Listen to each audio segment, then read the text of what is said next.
Щас.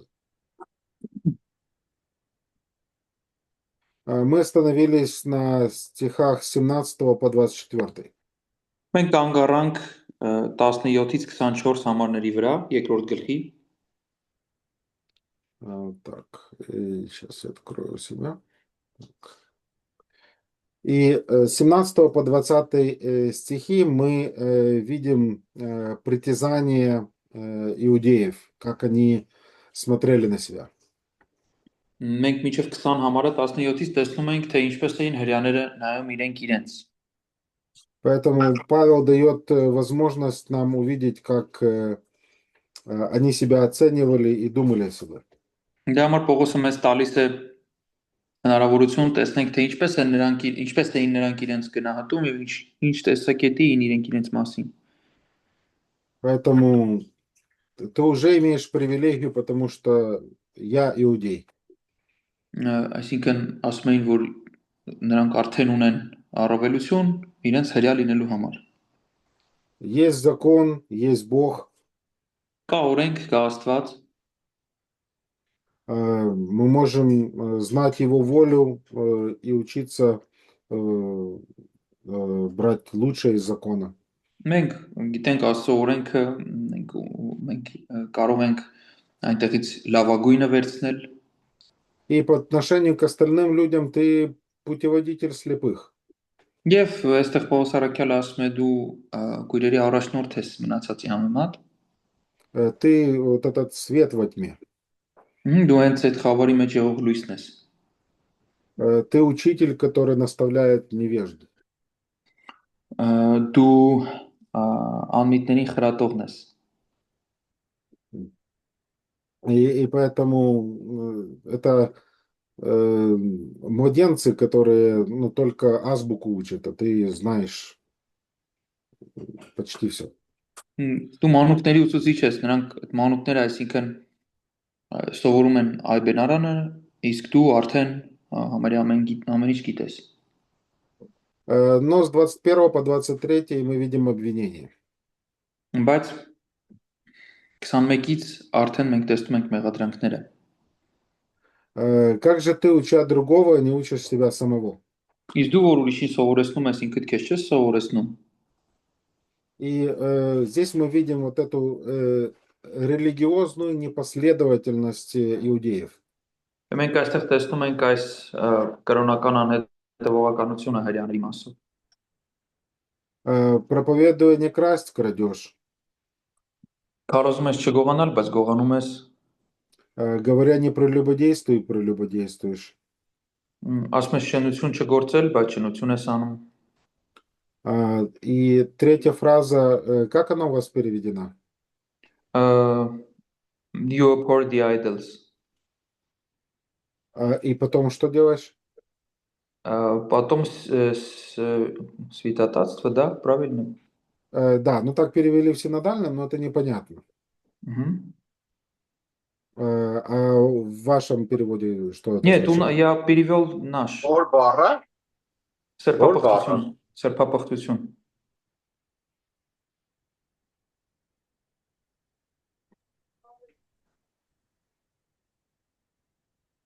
24 համարում, հա? 22 համարում։ Ты терпеть не можешь идолов, но потом что ты делаешь?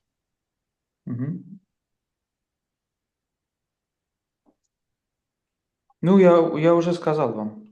Да, а что означает святотатствуешь?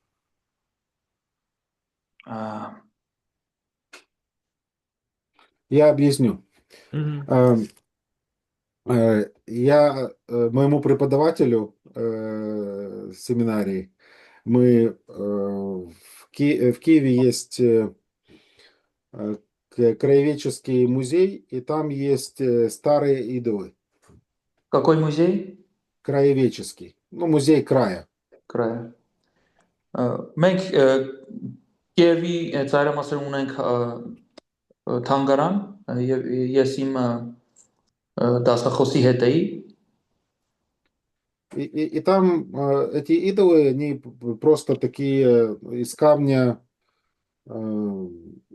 сделаны в виде таких не знаю, статуй, э, которые, ну, просто вкопаны в землю, но они, ну, достаточно большие в человеческий рост. Եվ այնտեղ կային կուրքեր քարից մարդու բոյի, հողի մեջ էին ամրացված, բայց իրենք մի մարդաբոյ հասնում էին։ И мы ходили и показывали, что вот таким идолам раньше поклонялись люди у нас на земле до того, как христианство пришло. Եվ մենք անցնում էինք ու ասում էինք, որ ահա այս կուրքերը, որոնց որ մարդիկ երկրպագում էին մինչև քրիստոնեության գալը երկրի վրա։ И сейчас, ну, в Украине тоже есть, и, скажем так, язычники, которые поклоняются этим богам, природе, и там есть место, где они проводят служение.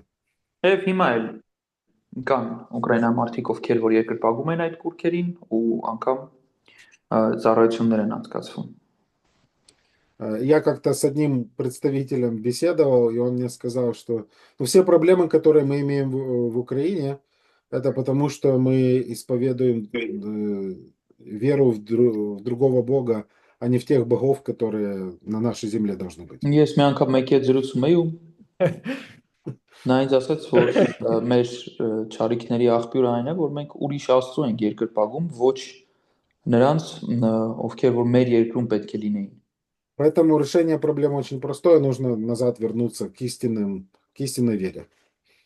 Այսինքն խնդրի լուծումը հեշտ է, պետք է ուղղակի վերադառնալ ճշմարիտ հավատքին։ Так вот, я ходил с преподавателем и показывал этих идолов, и там один идол, он вот так руки держал. Եվ В ладошки. Ահա։ Եվ երբ որ ես մեր դասավանդողի հետ անցնում էի այնտեղ դասախոսի հետ, ես ցույց տվեցի մի կուրքի, ով այսպես ձեռքերը առաջ էր պահել ափերը։ И мой преподаватель, с которым я был, это тот преподаватель, который мне римлянам читал. Այն դասախոսները, ով ինձ ռոմացիներն էր կարդում դասախոսություն։ И я смотрю в этих ладошках, там то ли 15 копеек или что-то такое лежит. Եվ ես նայում եմ այդ ձեռքի ափերի մեջ կարծեմ 15 մետաղադրամ կար։ Я так взял, подумал, о, классно. Եվ ես վերցրեցի, ասի շատ լավ է։ И он мне сразу процитировал этот стих, 23. Եվ նա միանգամից ինձ մեջ բերեց այս համարը։ Я сначала не понял, ну, говорю, а что такое? И он говорит, ну, это слово в греческом означает, что ты ненавидишь идолов, но ты идешь и грабишь храмы языческие. Եվ նա ասաց, որ դու հենց անում ես այն, ինչ որ 22-րդ համարում Պողոս առաքյալը փաստարկում է հրյաներին, այսինքն ասաց, որ բնագրում այս բառը, որ սրբապղծություն թարգմանված է, սա նշանակում է, որ այսինքն միտքը այսպես է հնչում, որ դու գարշում ես կուրքերից, բայց գնում ես հեթանոսական մեհյանները եւ խալանում ես, այսպես ասած։ Поэтому, ну, обкрадывать храмы это специальный термин есть в греческом языке. Բայց դրա հետ կապված կա հատուկ տերմին հունարենում։ И поэтому я не знал, что так делать нельзя. Դրա համար ես չգիտեի, որ այդպես չի կարելի անել։ Поэтому, ну, наверное, у иудеев была такая логика. Ну, идолы это пустой звук, и поэтому деньги им, наверное, не нужны, поэтому можно взять.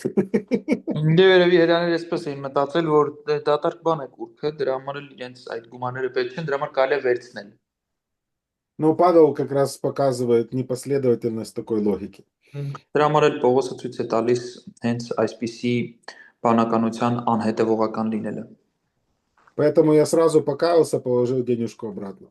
Դրա համար ես արագ ապաշխարեցի, գումարը հետ դրեցի։ Цирк, да.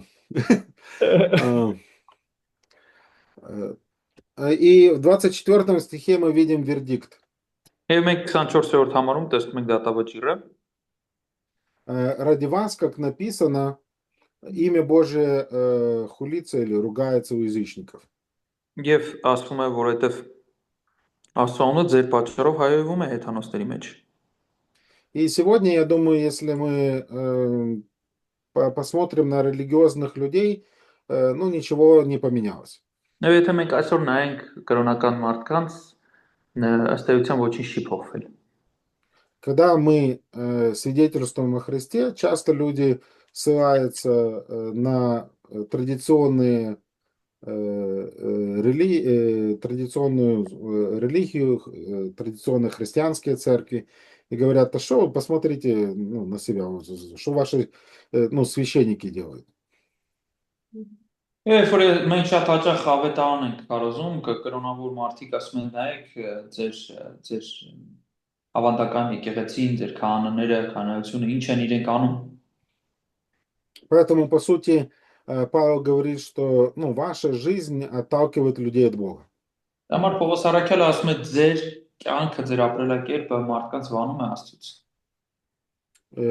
И поэтому ну, подобные вещи апостол Павел говорит и в других посланиях. Во 2 Коринфянам он говорит о проблемах духовных, которые имеют неверующие в своем приходе к Богу. 2 Коринфянам какая глава? Ну, это где-то я не знаю, с 5 по 7. Երկրորդ Կորինթացիներին նամակում Պողոս առաքյալը 5-ից 7-րդ գլուխներում անդրադառնում է այս թեմային, что там говорится.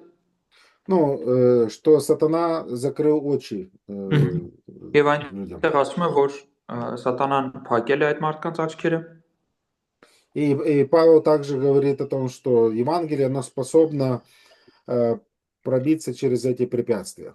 Եվ ասում է, որ ավետարանը կարողություն ունի այդ խոչընդոտներին հաղթահարելու։ Но в то же самое время он потом увещевает верующих, чтобы их слова не расходились с делами.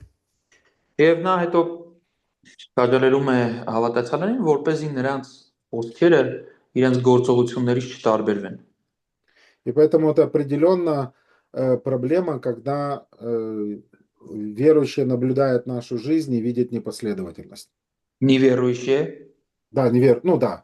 Неверующие, смотря на нашу жизнь, видят непоследовательность. Мы говорим одно, делаем другое. Եվ դա ցավալի բան է, երբ որ անհավատը տեսնում է մեր կյանքը եւ տեսնում է, որ մենք չենք անում այն, ինչ որ խոսում ենք, ինչ որ քարոզում ենք։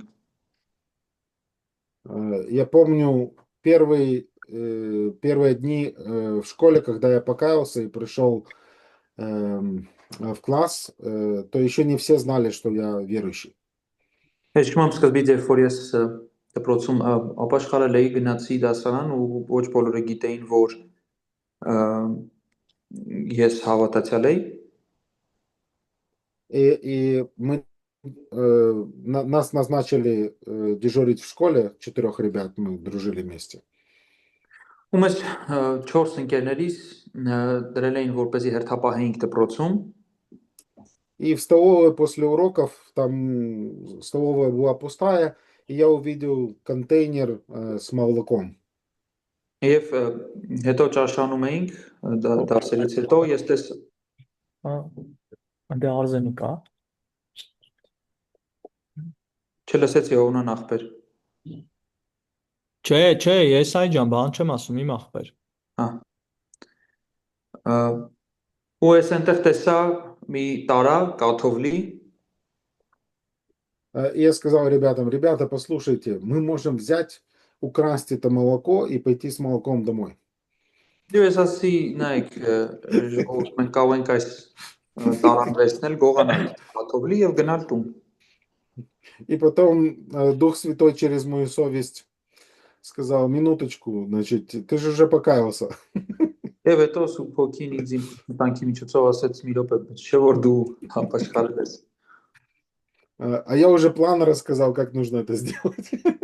Ես արդեն այդ ընթացքում ծրագիրն էի պատմում, թե ինչպես կարելի էր դա անել։ И потом я думаю, ой, это ж какое свидетельство будет потом, если меня спросят, когда ты покаялся, я скажу тогда, и потом они скажут, а это что было? Եվ ես մտածում եմ, վատ կլինի, որ ինձ հարցնեն դու երբ ես ապաշխարել ու ես ասեմ, այնպիսի ժամանակահատված, որը նախորդում էր այդ իրադարձությանը, եւ նրանք իսկ ասին, բա դա ինչ է հետեւաբար։ Поэтому я быстро начал исправлять ситуацию и сказал, но мы этого делать не будем. Ես դրա համար ես սկսեցի իրավիճակը փրկել ու ասել, բայց մենք դա չենք անի։ Они сказали, не, давай, классно. Ну, давай, план, значит. Բայց նրանք ասին, չէ, շատ լավ միտք է, եկեք անենք։ И в конечном итоге эм, э, э, один из них взял молоко и вынес на улицу, но я решил, что если я даже буду ничего не делать, а молчать, я буду все равно соучастником, и поэтому я решил поставить молоко назад.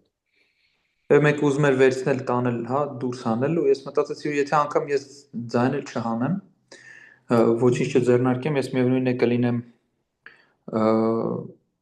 որպես մասնակից դրան ու դրա համար ասի հետ դնենք։ И поэтому, когда я уже шел назад, и ребята уже были в другой части этой столовой, вышла повар и увидела меня, что я с молоком. Եվ երբ որ ես արդեն վերցրել էի որ հետ բերեի, ասել էի ճաշարանի մյուս ծայրը, խոհարարը դուրս եկավ եւ տեսավ ինձ այդ կաթի տարան ձեռքից։ И поэтому я понял, что ну, у меня два варианта. Или обманывать, или говорить правду. Եվ ես ունեի երկու տարբերակ, կամ խաբեի, կամ ճիշտը ասեի։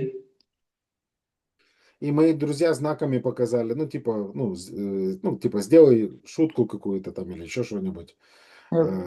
Я понял, что я не могу обманывать теперь.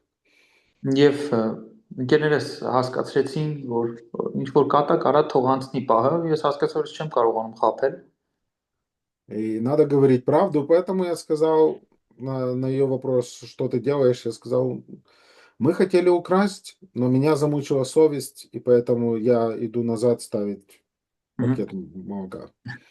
Եվ երբ որ նա հարցրեց, խոհարարը հարցրեց, թե ինչ եմ անում, ես ասացի, մարդություն որ մենք ուզում էինք գողանայինք, բայց հետո իմ խիղճը ինձ տանջեց ու ես որոշեցի հետ դնել այն։ И эта женщина не ожидала такого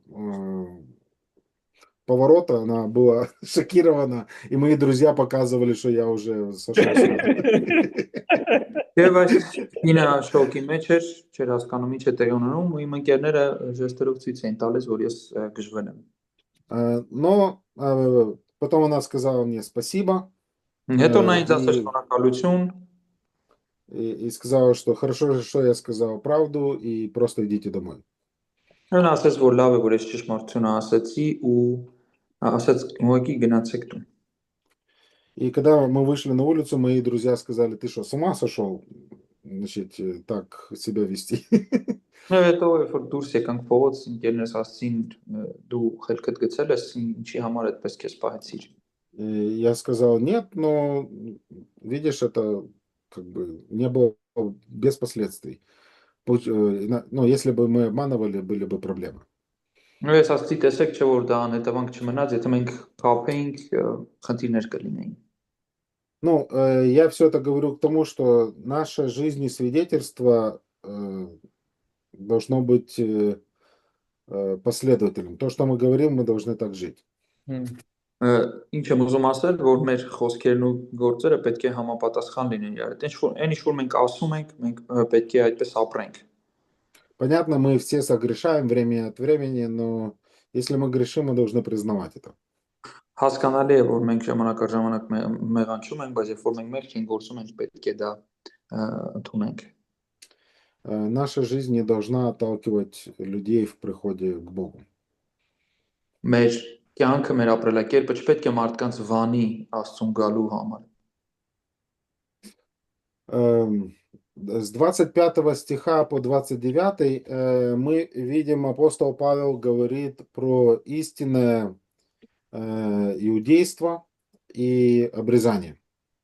25-ից 29-ում տեսնում ենք առաքյալը խոսում է իրական հրեության մասին ու թլպատության մասին։ Павел дает как бы новое такое определение, кто является истинным народом Божьим. Պողոս առաքյալը տալիս է նոր սահմանում, ով է իրականում Աստծո ժողովուրդը։ 25 стих, он говорит, что обрезание оно имеет пользу, если исполняешь закон. 25-րդ համարն ասում է, որ թլպատությունը շահվետ է, եթե օրենքը պահում ես։ А если, следовательно, не исполняешь, то твое обрезание стало необрезанием.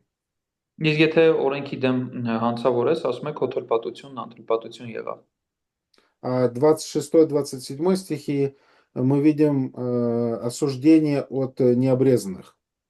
Եվ մենք 26-27-րդ համարում տեսնում ենք չթլպատվածների կողմից դատապարտությունը, Если необрезанный язычник соблюдает закон, не вменится ли это ему в обрезание? նա ասում է, եթե անթլպատը օրենքի պահանջները պահի, չէ՞ որ նրա անթլպատությունը թլպատություն կհամարվի։ И ответ на этот риторический вопрос подразумевается, ну да, засчитается. Եվ պատասխանը այս ռետորական հարցին հանդիսանում է, այո, կհամարվի։ И более того, он осудит тебя, преступника закона, ну, имеющего Писание. Ավելին, նա կդատի քեզ, որ ունես գրավոր օրենքը։ И 28-29 стихи мы видим, Павел говорит про истинную сущность. Եվ մենք տեսնում ենք 28-29 համարներում Պողոս առաքյալը խոսում է իրական էության մասին։ Ибо не тот иудей, кто таков по наружности, и не то обрезание, которое наружно на плоти. Քանի որ հрեան նա չէ, որ արտակնապես է, եւ ոչ էլ թլպատությունն է, որ արտակուստ է մարմնով։ Поэтому он говорит о внешних проявлениях и внутреннем содержании. Այսինքն նա խոսում է արտաքին դրսևորումներից եւ ներսի պարունակությունից։ Поэтому не тот, кто внешне является иудеем, но тот, который такой внутри. Այսինքն հрեան նա չէ, ով արտակուստ է, այլ նա է, ով այդպիսին է ներքուստ։ Поэтому он говорит о сердце, что тот иудей, кто внутренне таков, и то обрезание, которое в сердце по духу, а не по букве. Դրա համար նա ասում է հрեան, այլ հреան նա է, որ ներքնապես է եւ թլպատությունը այն է, որ սրտի թլպատությունն է, հոգով ոչ թե գրով։ Обрезание по букве – это внешнее, это то, что требовал закон. Թլպատությունը գրով դա արտաքինն է, այն է, ինչ որ օրենքը պահանջում էր, Но оно, по сути, должно было отражать внутреннюю действительность. բայց իրեությամբ պետք է ներսի կարգավիճակը ցույց տար։ Если ее нет, то, ну, это как пустой звук. Իսկ եթե այդ ներսը այդպեսին չէ, դա դատարկ բան է։ Поэтому настоящий иудей – это тот, кто внутренне таков. Դրա համար իսկական հреան նա է, ով որ ներքուստ է այդպեսին։ И обрезание, которое в сердце по духу, а не по букве. Եվ սրտի թլպատությունն է հոգով եւ ոչ թե գրով։ Такому будет похвала, нет людей, но от Бога. Եվ որի գովքը մարդկանցից չէ, այլ Աստծուց։ Человек может заслужить похвалу от людей, совершая какие-то внешние дела, но Бог оценивает сердце. Մարդը կարող է գովք ունենալ ուրիշ մարդկանցից, կատարելով տարբեր գործողություններ, բայց Աստծո գովքը ըստ սրտի է լինում։ Ну, хочу обратить внимание, что здесь Павел не утверждает, что язычник становится истинным иудеем. Ուզում եմ նկատենք, որ այստեղ Պողոսը չի ասում, որ հեթանոսը դառնում է իրական հրեա։ Он говорит о последовательности веры иудеев. Նա խոսում է հрեաների հավատքի հետևողականությունից։ Религиозные иудеи внешне заявляли о своей вере, исповедовали, имели обрезание. Հրեաները արտաքուստ հայտարարում էին իրենց հավատքի մասին, ունեին թլպատությունը, Но их сердце было далеко. բայց իրենց սիրտը հեռու էր։ И ожидание Бога, именно внутреннего изменения, мы еще можем видеть в Ветхом Завете.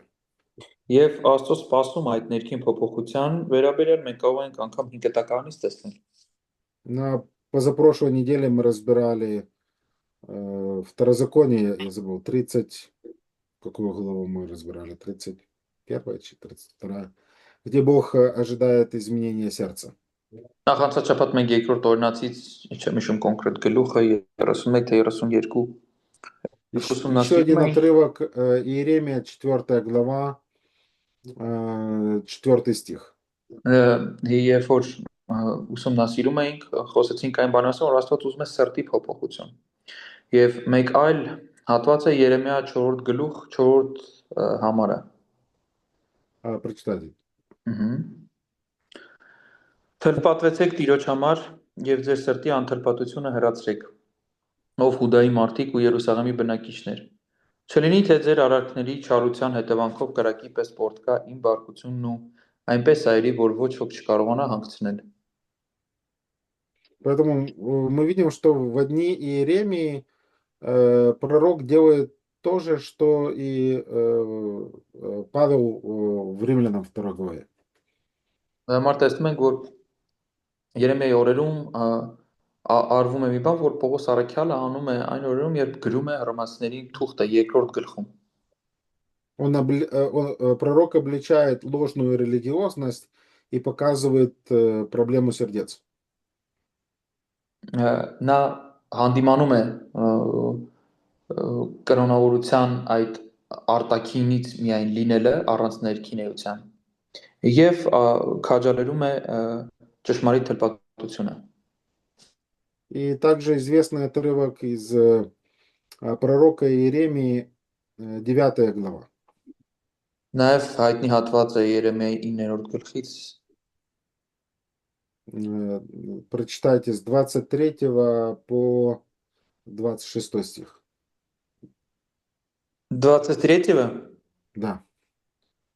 9-ի 23-ից 26-ը ընթերցենք։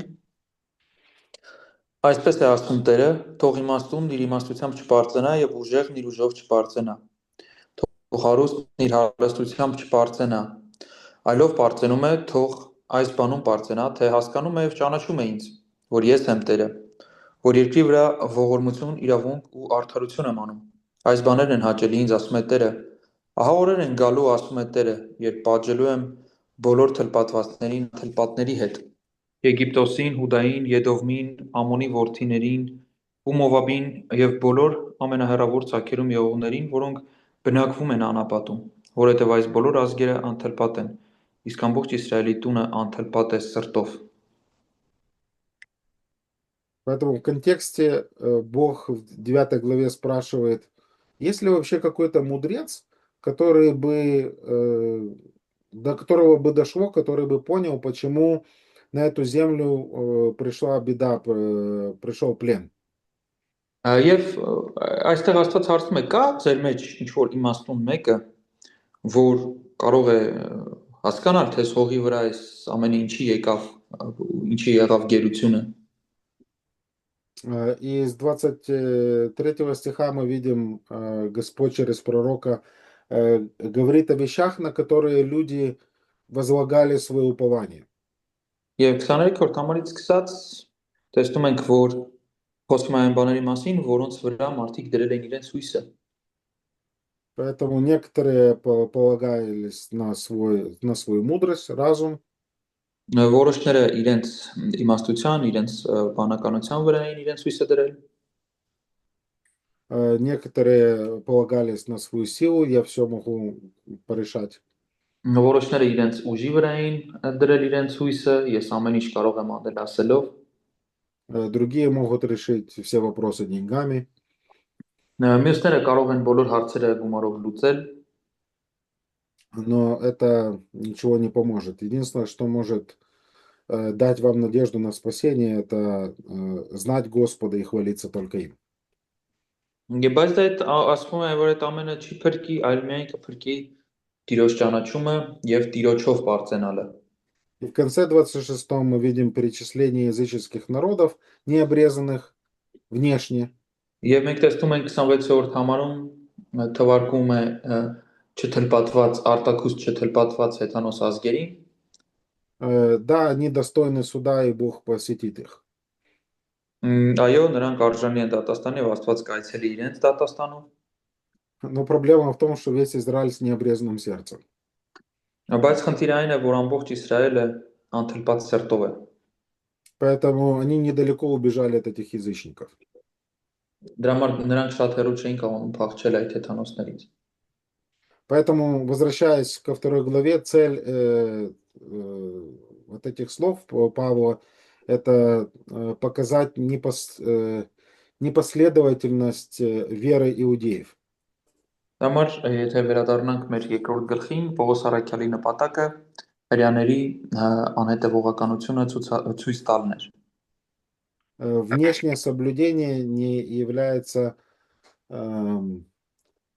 гарантией того, что Бог тебя принимает.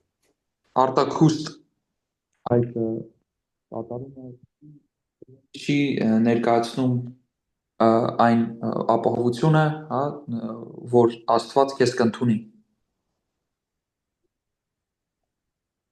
Вот, хорошо.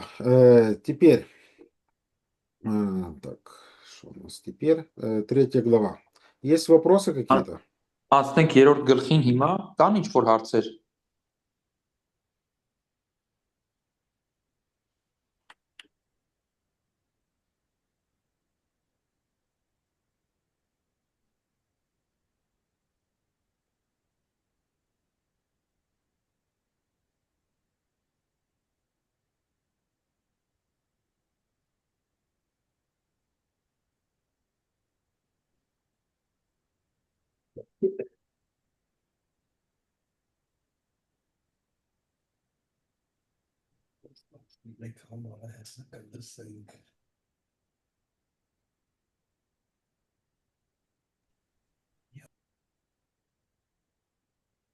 Тишина, да? Поехали дальше. Անցնենք առաջ։ Поэтому мы посмотрели язычники, они под грехом, религиозные, моральные люди, иудеи, имеющие закон, под грехом. Մենք տեսանք փաստորեն հեթանոսները մեղքի տակ, տեսանք բարեապաշտները մեղքի տակ, բարեապաշտ հեթանոսները, հрьяաները տեսանք մեղքի տակ։ И первые еще 8 стихов 3 главы, они также относятся к аргументации против иудеев. Եվ առաջին 8 համարները երրորդ գլխի դեռ վերաբերվում են հрьяաների դեմ այդ փաստարկմանը։ И Павел использует метод диалога с воображаемым оппонентом, чтобы разбить последние надежды религиозного человека на исключительность. Եվ Պողոս Արաքյալը այստեղ օգտագործում է երևակայական հակառակորդի այդ մեթոդը, որպեսզի դրա միջոցով ցույց տա, որ նրանք առավելություն չունեն։ Поэтому Павел предупреждает возможные, скажем так, вопросы с точки зрения иудея, который слышит вот эту аргументацию, и он хочет как-то, скажем так, избежать ответственности, и поэтому придумывает отговорки. А как насчет этого? Как насчет этого? Պողոս Արաքյալը պատկերացնում է մի հրեայի, ով լսելով այս փաստարկները, պնդումները նախորդ հատվածում եղած, կփորձի իր համար փախուստ գտնել, հա, այս փաստարկների միջից, եւ կսկսի հարցեր տալ, օրինակ կասի, իսկ ինչ կասես սրան, ինչ կասես նրան։ И мы увидим сейчас эту аргументацию, Մենք հիմա այդ փաստարկները կտեսնենք, но Павел дает аргумент и дает краткий ответ, но позже в послании мы увидим больше, скажем так, расширенную версию этого ответа. Պողոսը այստեղ հակափաստարկ կանի կարճ կերպով, բայց մենք հետո նամակի ընթացքում կտեսնենք ավելի լայնածավալ պատասխան այս նույնի մասին։ Поэтому давайте посмотрим 3 глава, первые 2 стиха. Եկեք նայենք երրորդ գլուխ առաջին երկու համարներին։ Первое возражение – это бесполезность иудаизма. Առաջին առարկությունը դա հուդայականության անօգուտ լինելն է։ Поэтому оппонент спрашивает, если внешний обряд обрезания не спасает, то какое преимущество быть иудеем? Какая польза? Այդ հակառակորդը հարցնում է, եթե արտաքին թլպատությունը ոչ մի օգուտ չունի, այդ դեպքում հուդայականության օգուտը ինչի մեջ է։ И во втором стихе мы видим защиту Павла. Преимущество великое во всех отношениях. Եվ երկրորդ հատվածի բացման մեջ մենք տեսնում ենք Պողոս առաքյալի պատասխանը շատ է ամեն տեսակետով։ Главная привилегия, им были верены слова Божьи. У вас так переведено, слова Божьи? Да, законы Божьи, так сказать։ Мгм. Հատկապես որ Աստծո պատգամները նրանց վստահվեցին։ Поэтому это наибольшая привилегия, чем отличается иудеи от язычников. Դրա համար Պողոս առաքյալը ասում է, որ սա առավելություն է, որով որ տարբերվում են հрьяաները հեթանոսներից։ Поэтому Бог сделал их хранителями своего откровения. Բող ձելը Ну, иудеев, Божий народ, хранителями своего откровения. Աստված նրանց հрьяաներին դարձրեց իր խոսքի պահողները։ Այսինքն Это огромная честь, но она также возлагает на иудеев огромную ответственность. Դա մեծ պատիվ է, բայց նաև այն դնում է հрьяաների վրա մեծ պատասխանատվություն։ Так, откройте, пожалуйста, со мной Псалом. Сейчас я посмотрю. Это, наверное, 147, наверное. Да. 47-րդ Սաղմոսը բացենք։ 147, наверное, одинаково будет и в английских, и на дальнем. Часто люди говорят, ну, когда мы свидетельствуем неверующим, они говорят, что, ну, все религии, они ведут к одному Богу. Եվ շատ հաճախ երբ որ մենք անհավատներին վկայում ենք, նրանք ասում են, որ բոլոր կրոնները տալում են դեպի Աստված։ И Бог через разных посредников открыл свою истину всему человечеству. Եվ ասում են, որ Աստված տարբեր միջնորդների միջոցով իր ճշմարտությունները հայտնել է մարդկությանը։ Но не так говорит об этом Библия. Բայց այդպես չի ասում դրա մասին Աստվածաշունչը։ Бог выбрал один из народов и через него говорил. Աստված ընտրել էր մի ժողովուրդ եւ նրա միջոցով էր խոսում։ Поэтому последние два стиха 147 псалма. Դրա համար 147-րդ Սաղմոսի վերջին երկու խոսքերը։ Նա իր խոսքը հայտնում է Հակոբին եւ իր կանոններն ու վճիռները Իսրայելին։ Որևէ ազգի հետ այդպես չի վարվել, բայց նրանք նրա դատաստանները չճանաչեցին։ Տիրոջը փառաբանեցեք։ Согласно этих стихов, кому Бог открыл свою волю? Ըստ այս համարների ում է Աստված իր կամքը հայտնել։ Израилю. Իսրայելին։ Кому-то еще? Ինչ որ մեկին ուրիշ։ Никому. Никому. Ոչ ոքին։ Аллилуйя.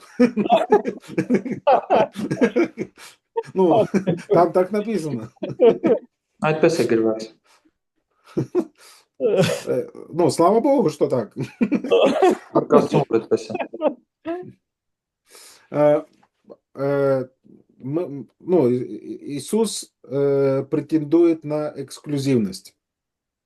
Հիսուսը առանձնահատուկ է։ Я есть путь истинной жизни, никто не приходит к Отцу, как только через меня. Նա ասում է, ես եմ ճանապարհը, ճշմարտությունն ու կյանքը, ոչ ոք չի գալիս որ մոտ բացի ինձանով։ И Слово Божие также претендует на эксклюзивность. Եվ Աստծո խոսքն էլ է յուրահատուկ։ Библия единственное откровение от Бога.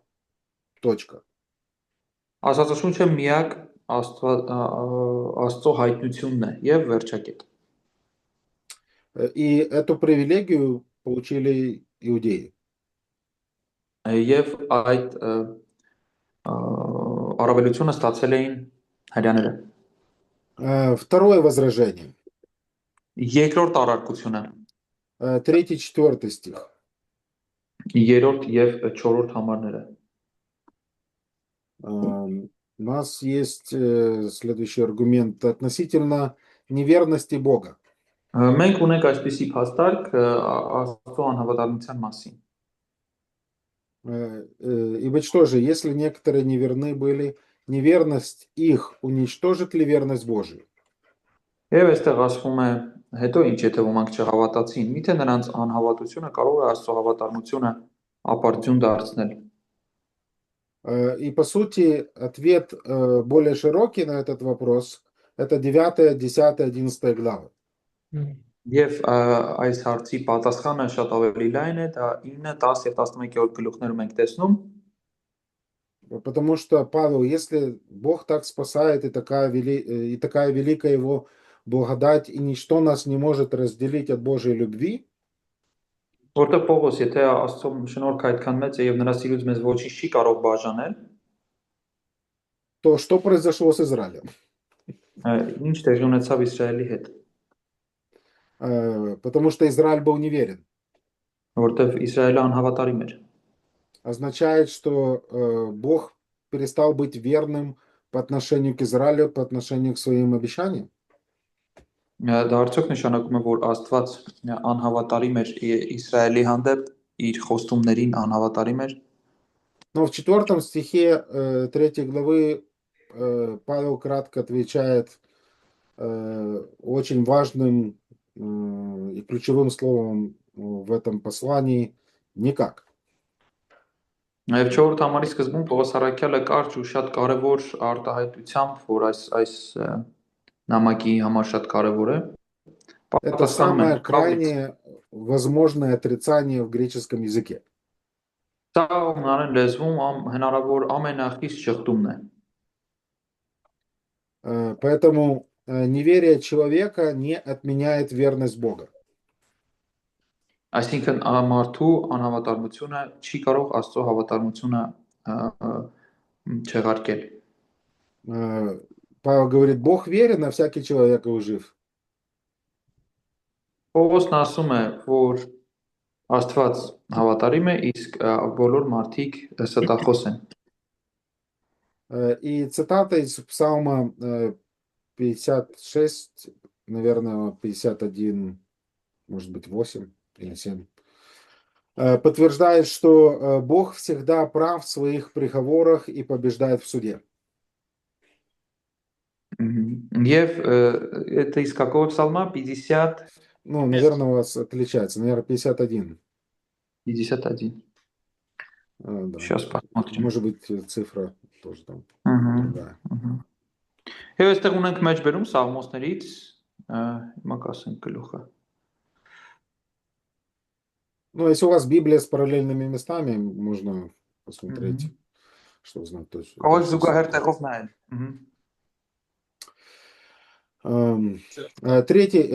Третье возражение. Երրորդ առարկությունը։ Значит, второе — это неверность Бога. Третье возражение — это несправедливость Бога. Երկրորդ առարկությունը դա Աստծո անհավատարմությունն էր, երրորդը Աստծո անարդարությունն է։ Снова более развернутый ответ мы будем читать с 9 по 11 главы. Там. Էլի պետք է ասեմ, որ 9-ից 11-րդ գլուխներում ավելի երկար պատասխան կկարդանք այս հարցին։ Но тут мы видим кратко. Если наша неправда, грех, только ярче оттеняет праведность Божию, делает его святость более заметной, то будет ли Бог несправедлив, наказывая нас? Բայց եթե մեր անիրավությունը հայտնի է դարձնում Աստծո արդարությունը, ինչ ասենք, միթե անիրավ է Աստված, որ բարկություն է թափում։ Но это абсурдный вывод. Եվ սա абսուրդային հայտարարություն է, կամ եզրակացություն։ Опять Павел говорит никак. Նույնպես Պողոս առաքյալը ասում է Կավլիցի, Если бы это было так, как Богу тогда судить мир? Եթե դա այդպես լիներ, այդ դեպքում Աստված ինչպես կդատեր աշխարհը։ Поэтому факт грядущего суда, он неоспорим. Դրա համար այդ գալիք օրվա դատաստանի փաստը դա չհերքվող է։ А судья по определению должен быть справедлив. Իսկ դատավորը ինքը իրենով պետք է արդար լինի։ Поэтому мы не можем обвинять Бога в несправедливости. Դրա համար մենք չենք կարող Աստծուն անարդարության մեջ մեղադրել։ И четвертое возражение. Եվ չորրորդ հակափաստարկը կամ առարկությունը Брат Вячеслав, можно один вопрос? Да. Мне иногда вот спрашивают, да, что каждое слово это Божье слово, и цитирует вот эту часть. Я как человек это говорю, ну то есть это от меня. Вот это как можно хотя бы пару словами объяснить? Я не совсем понимаю вопрос. Я так понимаю, что... Ну, пятый стих, последняя часть, который говорит, я как человек это говорю. Ну, по некоторые рассуждению говорят, человеческому? да, ну, некоторые говорят, а говорите, что типа это все Божье Слово. Ну, вот это говорит, это я говорю. Ну, то есть это не Бог говорит, это я говорю.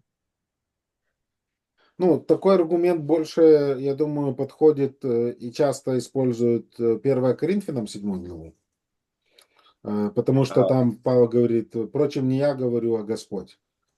Что касается 1 Коринфянам 7 главы, то мы можем ясно сказать, что все Там послание обладает апостольским авторитетом, раз. Ну, там он еще вспоминает, что сказал сам Иисус, и после этого говорит, а это я говорю. Первый Коринфянам.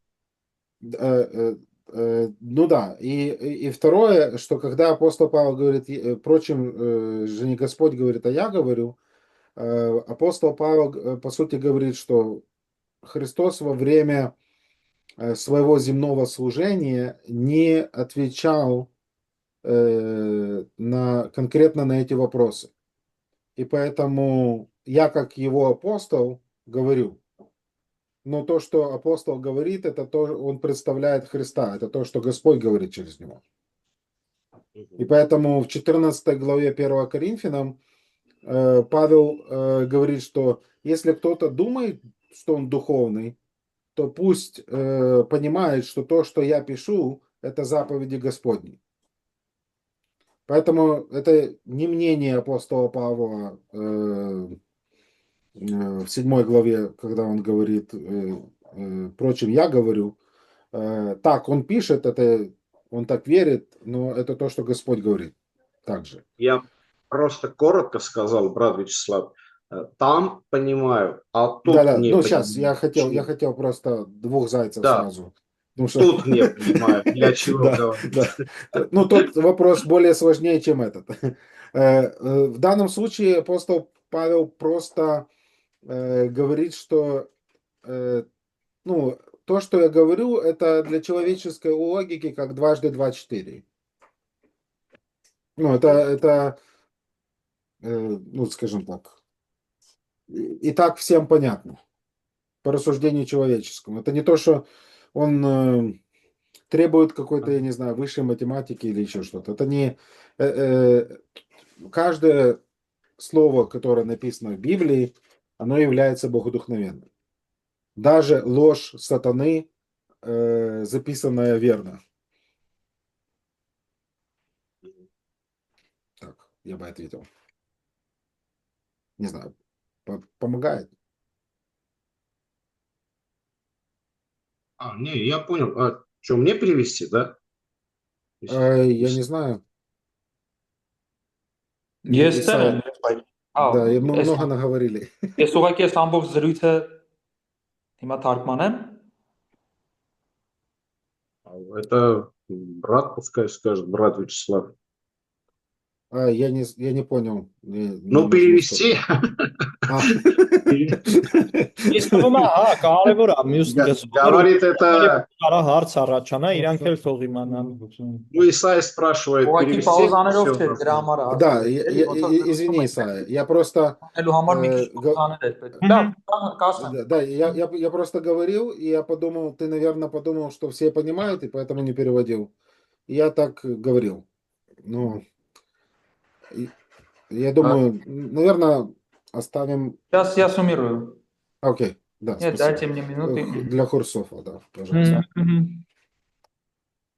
Եղբայրը հարցրեց, որ այստեղ 5-րդ համարում ասվում է ուր այդ հատվածը։ Ես որպես մարդ եմ խոսում ու ասաց, որ հարցը հետեւյալն էր, շատերի հետ խոսելիս ասում են հակափաստարկես է, որ եթե դուք ասում եք, որ ամբողջ գիրքը Աստծո շունչն է, ինչի համար կան այսպիսի հատվածներ, որտեղ օրինակ ասվում է ես որպես մարդ եմ խոսում, ու ոնց կարելի է դա հասկանալ կամ բացատրել։ Դասախոսը անդրադարձավ Պողոս Առաքյալի առաջին նամակին Կորինթացիների 7-րդ գլխի, որտեղ ինքը ասում էր սա Տերն էր պատվիրում, հա, ես չեմ ասում, հետո միտեղ էլ ասում էր սա ես եմ արդեն պատվիրում, ոչ թե Տերը, ու լուծումը տվեց հետևյալ կերպ, որ Տերը իր երկրային ծառայության ժամանակ անդրադարձել է այդ հարցին, ու Պողոս Առաքյալը մեջ էր բերում Տիրոջ ասածը։ Իսկ այն հատվածում, երբ որ ինքը ասում է, սա արդեն ես եմ ասում, ոչ թե Տերը, դա վերաբերվում է նրան, որ Տեր Հիսուսը իր երկրային ծառայության ժամանակ չի անդրադարձել տվյալ հարցին։ Ու եթե մեկը մտածի, որ լավ, ուրեմն Աստվածաշնչի մեջ կան խոսքեր, որոնք որ վերաբերվում են, որոնք որ գալիս են հենց մարդու շուրթերից, հա, որ Առաքյալին որպես մարդ դիտարկելով, մեջ բերեց 14-րդ գլխի այդ արտահայտությունը, որ Առաքյալը ասում է, որ եթե ձեր մեջ հոգևոր մարդ կա, թող լավ իմանա, որ այն ինչ որ ես խոսում եմ, դրանք Տիրոջ պատվիրաններն են։ Հետևաբար Առաքյալը ինքը իրան չի ներկայացնում, ինքը ներկայացնում է Տեր Հիսուսին, հա, որպես ներկայացուցիչ Առաքյալ լինելով, ու հետևաբար այն ինչ որ ինքը խոսում է, դա Տիրոջ պատվիրաններն են։ Ու այստեղի մասին վերադառնալով, ինչ որ վերաբերվում է այս հատվածին, ասվում է, որ ես որպես մարդ եմ խոսում, դասախոսի պատասխանը այս հատվածում էլ հետևյալն էր, որ սա մի բան չէ, որ պահանջում է գերբնական ինչ-որ հասկացողություն կամ տրամաբանությունից մարդկային վեր մի բան, այլ ինչ-որ ես այստեղ նկարագրում եմ, դա մարդուն հասանելի եզրակացություն է, որ ես անում եմ։ Можем продолжить. Да, спасибо. Исаия уже 9 глава Римляне объясняет. Правда, Вячеслав? Я понял, да. И последнее, четвертое возражение – это лицензия на грех. Եվ չորրորդ առարկությունը դա մեղքի թույլատվությունն է։ Поэтому если моя ложь возвышает истину Божию к славе Его, то за что же меня еще судить как грешника? Այսինքն հետևյալն է, որ եթե Աստծո ճշմարտությունը իմ ստությամբ ավելանում է իր փառքի համար, ապա ինչու եմ դատվում մեղավորի պես։ Поэтому какой рецепт? Не делать ли нам зло, чтобы вышло добро? Հետևաբար ինչ եզրակացություն, արդյոք չանենք չարիք, որ բարին գա։ Вы слышали такие аргументы, когда объясняли Евангелие или нет? Դուք լսել եք այսպիսի փաստարկներ, երբ որ ավետարանն եք բացատրել։ Ну, они, может быть, звучат немножко иначе. Դրանք միգուցե մի քիչ տարբեր են հնչում։ Но логика такая же. Когда вы объясняете действие Божией благодати, часто люди говорят, так что получается? Можно Грешить. грешить. Вчера мы спрашивали. Եվ շատ հաճախ, երբ որ մարդուն բացատրում ես ավետարանը, շնորհի էությունը, մարդկանց мод այսպիսի ռեակցիա է առաջանում, որ հետեւաբար ուրեմն նշանակում է, որ կարելի է հանգիստ մեղք գործել։ Но тут мы видим более, скажем так, утонченный момент, что я могу это делать, и это даже будет служить для Божьей славы. Այսինքն այսպիսի մի հետևությունը, որ ես կարող եմ շարունակել մեղ գործել ու դա անգամ կծառայի Աստծո փառքի ավելացմանը։ И иногда такие нотки могут звучать от некоторых даже известных верующих, которые впали в грех. И потом можно читать про цитаты о том, что ты никогда не узнаешь величие Божьей благодати, если ты не опустишься на самое дно. Եվ նմանատիպ ինչ-որ արտահայտություններ կարելի է անգամ կարդալ աշխարհահռչակ քարոզիչներից, հա, ովքեր որ օրինակ այսպիսի, հա, մի խոսք կասեն, որ դու երբեք չես հասկանա Աստծո շնորհքի մեծությունը, եթե մինչև անդունդը չընկնես։ Давайте будем больше грешить, чтобы ощутить на себе более великое действие Божьей благодати и милости. Եկեք ուրեմն ավելի շատ մեղ գործենք, որ ավելի շատ զգանք Աստծո շնորհքն ու ողորմությունը։ И Бог будет еще более ярче сиять на фоне нашего греха. Եվ Աստված ավելի վառ կերպով կփայլի մեր մեղքի ֆոնին, հա։ Снова это неверная логика. Նորից եմ ասում, սա ճիշտ տրամաբանություն չի։ Реакция Павла какая? Ինչպես է Պողոսի արձագանքը։ Он говорит, праведен суд на таковых. Նա ասում է, որոնց դատապարտությունը արդարացի է։ Поэтому он отвергает подобные идеи, как клевету на свое учение о благодати. Դրա համար այսպիսով նա ժխտում է այսպիսի եզրակացությունները իր ուսմունքի վերաբերյալ։ Также еще подобные аргументы можно услышать от некоторых армян, которые в ответ на идею о том, что раз спасение потерять нельзя, то получается, опять же, у меня есть лицензия на грех. Եվ որոշ արմինականներ են այսպես փաստարկում, որ ասում են, ուրեմն ստացվում է, եթե դուք ասում եք, որ փրկությունը չի լինում կորցնել, ուրեմն մենք կարող ենք շարունակել մեղ գործել։ Поэтому тот, кто использует благодать как повод для греха, заслуживает осуждения.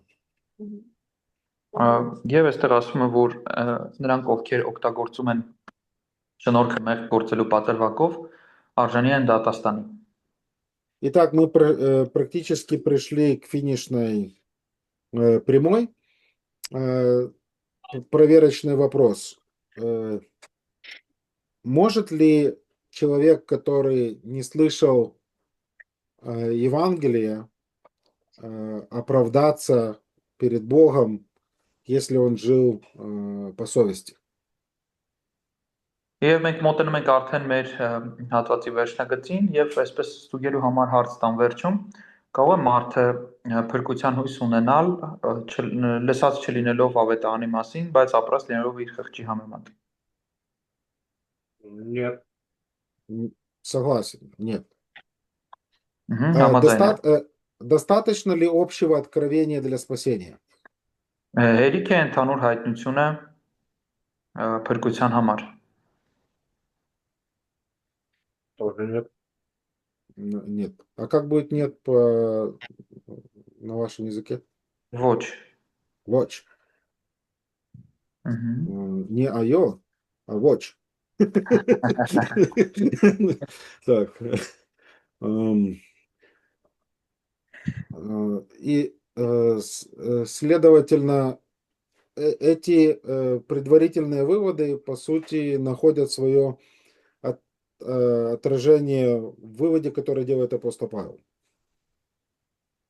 Եվ այս առաջնային եզրակացությունները հանդիսանում են այն արտացոլանքը, որ Պողոս առաքյալը անում է, որոնց այսինքն որ եզրակացությունները, որ անում է առաքյալը։ Поэтому все те, которые пытаются как-то в другом свете истолковать вторую главу римлянам, должны учитывать при своем выводе вывод самого апостола Павла в конце всей дискуссии. Դրա համար այն մարդիկ, ովքեր երկրորդ գլուխը Հռոմեացիների նամակի այլ կերպ են մեկնում, պետք է հաշվի առնեն այս ամբողջ զրույցի վերջում հենց իր Պողոս Առաքյալի եզրակացությունը։ И поэтому с 9 по 20 стих, по сути, апостол Павел выдвигает обвинение в адрес всего человечества. Դրա համար 9-րդ համարից սկսած Պողոս Առաքյալը արդեն մեղադրանք է առաջադրում ամբողջ մարդկությանը։ И поэтому он, как прокурор, зачитывает окончательное обвинительное заключение всему человечеству. Եվ նա արդեն որպես դատախազ, այսպես ասած, դնում է այդ մեղադրանքը վերջնական ամբողջ մարդկության վրա։ И в 9 стихе мы видим вопрос, ответ и вердикт. 9-ում Да, в 9. եւ 9-րդ խոսքում մենք տեսնում ենք հարց, պատասխան եւ եզրակացություն։ Ну, с 9 по 20 стих мы видим обвинение всего человечества. Եվ 9-ից 20-ում մենք տեսնում ենք ամբողջ մարդկության մեղքը։ И вопрос заключается в том, имеем ли мы, иудеи, преимущество. Եվ հարցը կայանում է նրանում, ունենք մենք հрьяաներս ինչ-որ առավելություն։ И в данном вопросе Павел не противоречит себе, потому что раньше он говорил, что есть преимущество, ну, по отношению, скажем, данному откровению. Եվ այստեղ Պողոս Առաքյալը ինքն չի հակասում, այլ ասում է, որ տարավելությունները կապված էին Աստծո խոսքի հայտնության հետ։ Но есть ли преимущество между иудеями и язычниками по своей природе? Нисколько. Բայց եթե խոսում ենք առավելության մասին բնույթով, այդ դեպքում չկա առավելություն։ И поэтому вердикт все под грехом. Եվ դրա համար էլ վերջնական եզրակացությունն այն է, որ բոլորը մեղքի տակ են։ Поэтому все находятся под властью и владычеством греха. Բոլորը հանդիսանում են մեղքի տիրապետության տակ։ Это призыв к обвинению, и мы видим с 10 по 18 преступление, доказательства из Писания.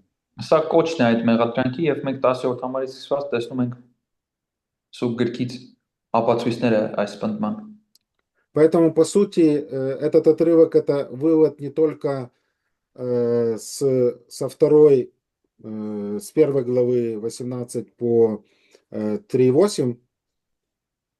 Դրա համար այս եզրակացությունը ոչ միայն առաջին գլուխ 18-ից մինչև երրորդ գլուխ 8-րդ համարինն է այս եզրակացությունը, но также вывод из всего учения Ветхого Завета. այլ նաև ամբողջ ինքտակարանյան ուսուցումից է։ Это не что-то новое, что Павел тут предлагает. Սա մի ինչ-որ нոր բան չի, որ Պողոս Առաքյալը առաջարկում է։ Поэтому он приводит целый ряд цитат из Ветхого Завета, использует псалмы пророка Исаия и перечисляет 14 характеристик падшего человека. Եվ նա մեջ է բերում Եսայուց, Սաղմոսներից ու բերում է 14 հատկանիշ կամ բնութագրիչ ընկած մարդու համար։ Думаю, здесь можно сделать перерыв. Կարծում եմ այստեղ կարելի է դադար վերցնել И после перерыва мы их рассмотрим. եւ հետո դիտարկել։ Хорошо. Хорошо, перерыв. Мгм.